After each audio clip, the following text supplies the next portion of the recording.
आणि म्हणून या केंद्र सरकार आणि राज्य सरकारला मला एक विनंती करायची आहे, अरे काहीतरी मर्यादा, सहनशीलता, हे सहन करण्याची माणसाची मानसिकता असते. आणि म्हणून देवेंद्र फडणवीसजी आमची आता मानसिकता संपलेली आहे.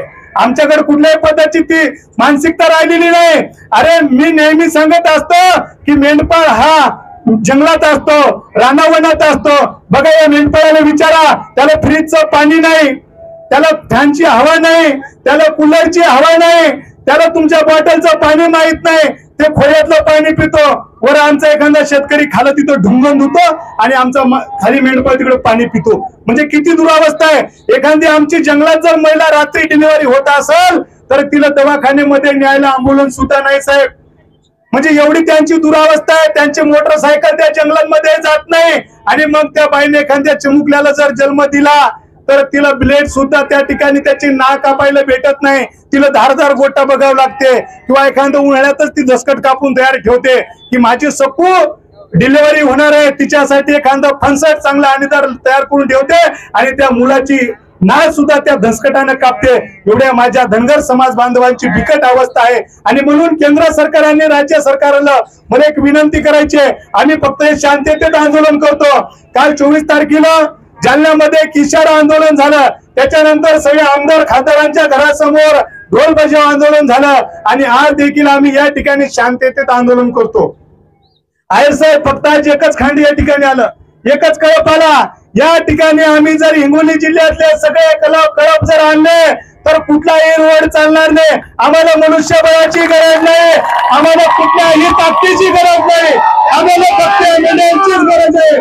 आम्ही फक्त या ठिकाणी एकच मेंढपाळांचा या ठिकाणी कळप आणलेला आहे. आणि जर हिंगोली जिल्ह्यात तर आम्ही सगळे कळप या ठिकाणी आणून उभे केले तर महाराष्ट्रातला कुठलाही रस्ता, कुठलंही मार्केट आम्ही त्या ठिकाणी चालू देणार नाही. आणि म्हणून देवेंद्र फडणवीसजी आपण शब्द दिला होता 2014 मध्ये, जर माझी सत्ता तुम्ही दिली आणून केंद्रात आणि राज्यात जर बीजेपीची सत्ता आली तर आम्ही पहिल्या कॅबिनेट मध्ये धनगर समाजाला त्या ठिकाणी आरक्षण देऊ. आरक्षण आम्ही भीक मागत नाही, आम्ही भीक मागणारे नाहीत, आम्ही भीक देणारे आहोत, आम्ही दान देणारे आहोत. डॉक्टर बाबासाहेब आंबेडकरांच्या घटनेमध्ये धनगर आणि धनगर हा वेगळा केलेला आहे. फक्त 72च्या कायद्यामध्ये, अगोदर धनगर अस्तित्वात नाहीच. 1972च्या कायद्याच्या अगोदर तुम्हाला डॉक्टर बाबासाहेब आंबेडकरांच्या घटनेमध्ये धनगर कुठंच दिसणार नाही. फक्त या राजकीय लोकांनी आपली पोळी भाजून घेण्यासाठी त्या ठिकाणी धनगर वेगळा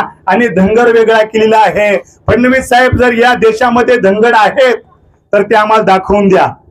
अरे धनगर नाहीच, या ठिकाणी धनगरच आहे. आणि मग त्या तरतुदीत मध्ये सुद्धा बदल करता येत नसेल तर धनगर हे GR कॅन्सल करा आणि धनगर लागू करा. आम्ही त्याच्यातही सहमत आहोत. धनगर नाहीच ना तर मग धनगर लागू करा. आणि एवढे करून जर तुम्ही या धनगर समाजाला एसटी आरक्षणाची अंमलबजावणी जर तुम्ही तातडीने नाही केली तर मी आताच सांगून गेलो, आमच्याकडे जी संख्या आहे तुमची मुंबईच काय, तुमच्या दिल्लीच्या मंत्र्यालयात सुद्धा आमचा मेंढपाळ बांधव जर धडकला. अरे मी नेहमी सांगतो, मेंढपाळ हा रात्रंदिवस जंगलात असतो. तो लांडग्या संघ झुंज करतो, तो सिंह संघ झुंज करतो, एखाद्या रानडुकरा संघ झुंज करतो. आणि मंत्र्यालयात केंद्रामध्ये आणि राज्यामध्ये तुम्ही 2च पायाचे आहेत, आम्ही 4 पायासंघ झुंज करतो. 2 पायासंघ झुंज करायला आम्हाला वेळ लागणार नाही. अरे रात्री जर लांडगा आला तर माझा मेंढपाळ बांधव फक्त हातामध्ये त्याच्या हातवर काटूक असते आणि पायामध्ये जोडा सुद्धा घालत नाही साहेब. ते जोडा हुशार ठेवलेला असते.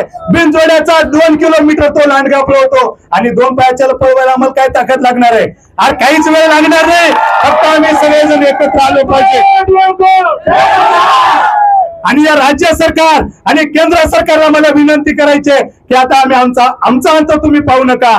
आमचा तातडीने तुम्ही धनगर आरक्षण अंमलबजावणी ही तातडीने केली पाहिजे. आम्ही भीक मागत नाही, आम्ही एखादा हैदराबाद गॅजेट नुसार म्हणत नाही जे आम्हाला म्हणून. आमचं जे कायद्यात आहे ना तेच आम्हाला फक्त द्या तुम्ही. आम्ही भीक मागणारे नाही. आम्ही आता सांगितलंय मेषपालक हा मोठ्या मनाचा आहे. 18 पगड जातीला आम्ही जन्म दिलेला आहे. मराठी समाजाला, मुस्लिम समाजाला, मातंग समाजाला, बौद्ध समाज, साळी, तेळी, कोळी, माळी, चांभार या 18 पगड जातीला मोठ्या मनानं सहकार्य करणारा फक्त एकमेव माझा धनगर समाज बांधव आहे. आजपर्यंत कुठल्याही कोणाच्याही देठाले धक्का माझ्या धनगर समाजानं लावलेला नाही। आणि म्हणून मोठ्या मनानं आम्ही सांगतो देवेंद्रजी, ताबडतोब तुम्ही या ठिकाणी आमचं आरक्षणाची अंमलबजावणी करा, नाहीतर आमची केंद्रात या मेंढपाळांची फौज जर आली, तुम्ही किती डिपार्टमेंटचे लोक बोलवा। आयर साहेब मला सांगा, तुम्ही पिस्तूल घेतल्याशिवाय एखाद्या जंगलामध्ये जात नाहीत, संरक्षण घेतल्याशिवाय एखाद्या जंगलामध्ये जात नाहीत। माझा हा मेंढपाळ रात्रंदिवस जंगलांमध्ये असतो, कुठलं संरक्षण आहे त्यांना? कुठलं संरक्षण नाही। कुठे सीसीटीव्ही आहे त्या ठिकाणी? कुठे सीसीटीव्ही